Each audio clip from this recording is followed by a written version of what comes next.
જે મુરલીધર મિત્રો, આ વિડીયો ફક્ત ને ફક્ત યુવરાજ માટે છે કે અત્યારે સોશિયલ મીડિયામાં ફાકા ફોજદારી કરે કે હું સુરત આવ્યો તો, આ જગ્યાએ આવ્યો, નારાયણનગર આવ્યો તો વિડીયો ઉતારો. તો ભાઈ હવે તું બધાને સત્ય હકીકતની જાણ કર કે હું 10 જણાની સાથે આવ્યો તો, પછી લોકો આવ્યા જ્યારે મને પરસેવો વળી ગયો એટલે હું ભાગી ગયો તો, પછી હજી હું સુરત બહાર નહોતો નીકળ્યો ત્યાં મારામાં ફોન આવ્યો તો કે ભાઈ તું પાછો આવ એમ, તો હું પાછો આવ્યો નહીં એમ. હું તને ત્યાં બધાને હારો ખોટી ફાકા ફોજદારી કરે. અને તું બીજું હજી ઘણી એવું બધું સોશિયલ મીડિયામાં ફાકા ફોજદારી કરતો હતો, પણ એ તો તું બોલતો જ નથી કે હું ત્યાં આવ્યો, મેં વિડીયો ઉતારી લીધો, પછી મેં એને ફોન કર્યો કે હું અહીંયા આવ્યો છું, મારી પાસે 10 જ મિનિટનો ટાઈમ છે એમ.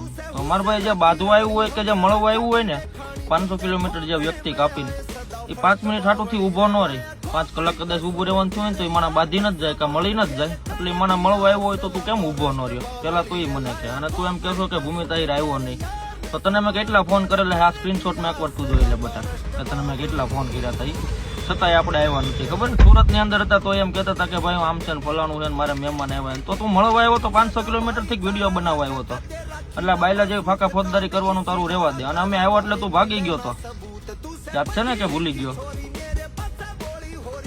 અને બાયલા તું બધાને એમ કહેશો કે હું એને મળવા ગયો તો એ મને મળવા આવ્યો નહોતો એમ, પણ બાયલા બધાને એ તો કે મેં ફોન કર્યો જ નથી, ડાયરેક્ટ આવીને ફોન કર્યો તો એ મને મળવા આવ્યો એટલે હું ભાગી ગયો તો એમ. ખાલી પાકા ફોજદાર કારણ તું એમ કહેશો કે હજી બીજી વાર બોલાવ, હું બીજી વાર આવું. તો મારો ભાઈ હજી તારે આવવું હોય તો છૂટ જ છે, આવી જા.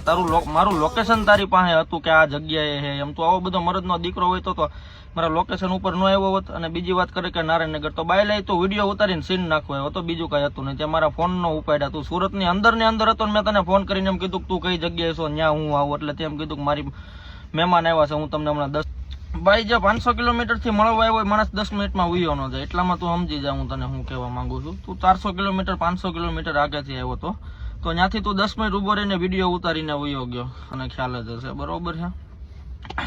તો આ બધી તારી ફાકા ફોજદારી રહેવા દે. ના જોઈ લે વિડીયો, હું તને જે મળવા આવ્યો હતો ને તું ઉયો ગયો તો ઈ. અને પછી મેં તને ફોન કરેલા એ તું જોઈ લે. ત્યાં મને એવું કીધું કે ભાઈ હું બાયપાસે છું, ફલાણી જગ્યાએ છું. તું સુરત સિટી ની અંદર હતો, બાયપાસ ઉપર નતો. તારું લાઈવ લોકેશન મારી પાસે હતું, એ તને ખબર એક તારું લાઈવ લોકેશન મારી પાસે હતું એમ, તું આવ્યા પછી એમ.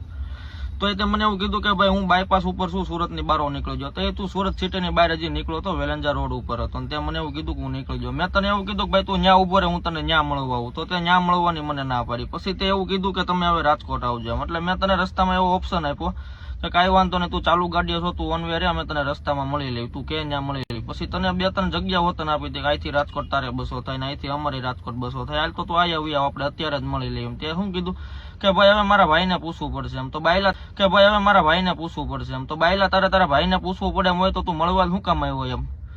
તારે જો તારા ભાઈને પૂછીને હાલવું પડતું હોય તો બાયલા તારે મળવા જ ન હોય, જે ભાઈને પૂછીને હાલવું પડતું હોય ને.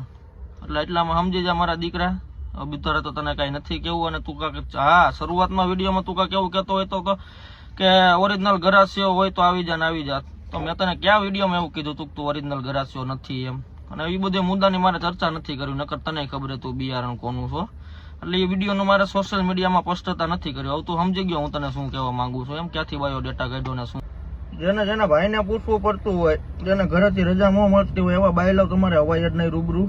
અને વાત રહી બીજી, તો એમાં તે મને એવું કીધું તું કે ભાઈ અમે નીકળી ગયા રવી, રસ્તામાં રવી એમ. ત્યારે તું સુરત ની બહાર જ હજી નીકળો તો મેં તને કીધું તું ન્યા ઉભો રહી જા, અમે ન્યા આવી. તમને અહીંયા મારું ઘર હતું તો અમે ન્યા આવી, તું ન્યા ઉભો રહે તો ન્યાય તું ઉભો રહ્યો નહીં. પછી તને એવું કીધું કે તું વાસદ ચોકડીએ ઉભો રહે, તારે રાજકોટ થી વાસદ બસો થાય, મારે સુરત થી વાસદ બસો થાય, તો આપણે ન્યા મળીએ એમ. તો ન્યાય તું ઉભો રહ્યો નહીં.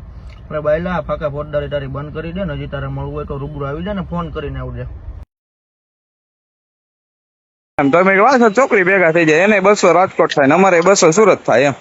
હા હું વાત કરી લઉં મારા ભાઈ યાર, પેલા અર્જુનભાઈ યાર, પછી મેં કહું. એમાં એવું છે ભાઈ ચોકડી અમે 2 અલગ અલગ ગાડીમાં એમને ફોન ચાલુ કરી દીધો એવું કરતે, એટલે હું તમને રિંગ કરી દઉં કે આવું છે. એવો તો તમે હમણાં શક્તિસિંહ ને કીધું કે હું રિંગ કરું, હમણાં બીજી ગાડી આગળ નીકળી છે ને. હા તો કઈ વાંધો નહીં, કહું તો શું કહું તમને કહું. કેટલી વાર લાગશે ભાઈ? 10 મિનિટ આપો. 10 મિનિટ? કઈ વાંધો નહીં, ભલા.